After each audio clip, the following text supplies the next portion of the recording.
Deux éléments forts de ce parcours de transition que je retiens. Premièrement, la richesse, la qualité et la diversité des intervenants qui nous ont apporté des regards d'experts, mais aussi leur expérience et surtout de nombreux exemples concrets permettant de mettre en relief le théorique. Beaucoup d'outils, des cadres de réflexion très utiles sur les trois piliers ESG, l'environnement, le social, le sociétal et la gouvernance.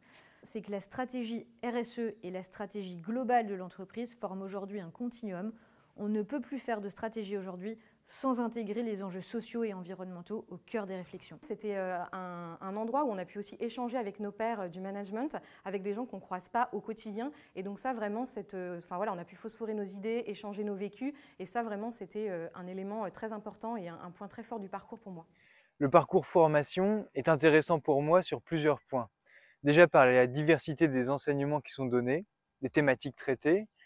Ensuite, par la manière dont ils sont traités, c'est-à-dire parfois par des apports théoriques, parfois par des retours d'expérience, des cas pratiques.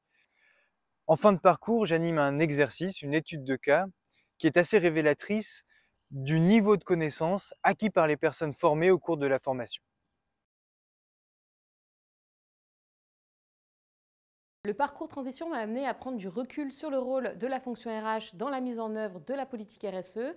Je pense que chaque fonction a son rôle à jouer. Pour autant, la fonction RH a, à mon sens, un rôle particulier. Elle a le pouvoir d'accélérer les transitions dans les entreprises par l'accompagnement des métiers d'une part, mais aussi dans sa mission qui s'articule tout au long du parcours collaborateur.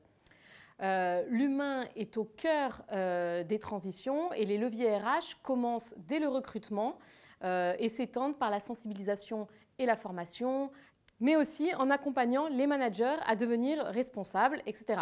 Et l'objectif, c'est de trouver une adéquation entre les aspirations individuelles des employés, la culture d'entreprise et les orientations stratégiques.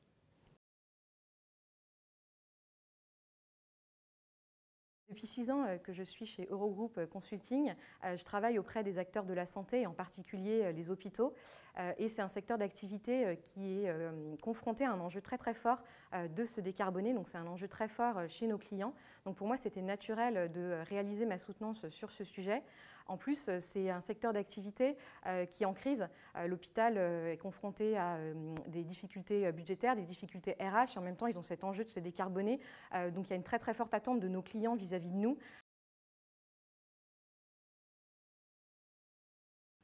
Pour aborder les enjeux de transition écologique, les entreprises doivent penser chaîne de valeur, écosystème, parties prenantes.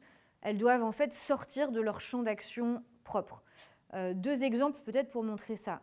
Premier exemple, pour conduire sa démarche de décarbonation, une entreprise doit certes travailler sur les émissions directement liées à son activité, mais également sur les émissions indirectement liées avec ses activités.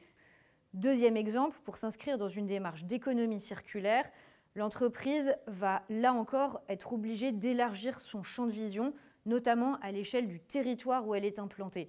Ces déchets sont par exemple susceptibles de devenir la matière première d'autres entreprises. Là encore, on peut imaginer des nouvelles formes de collaboration sur la base de ces constats.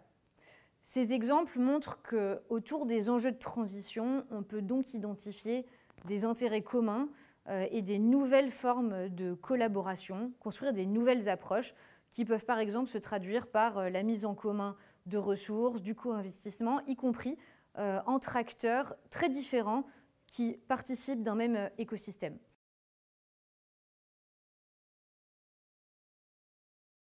Globalement, le parcours de transition m'a armé pour amener les entreprises et les clients que j'accompagne à se questionner dans leur rôle à jouer dans une transition vers un monde plus durable et à mettre en avant les leviers dont ils disposent.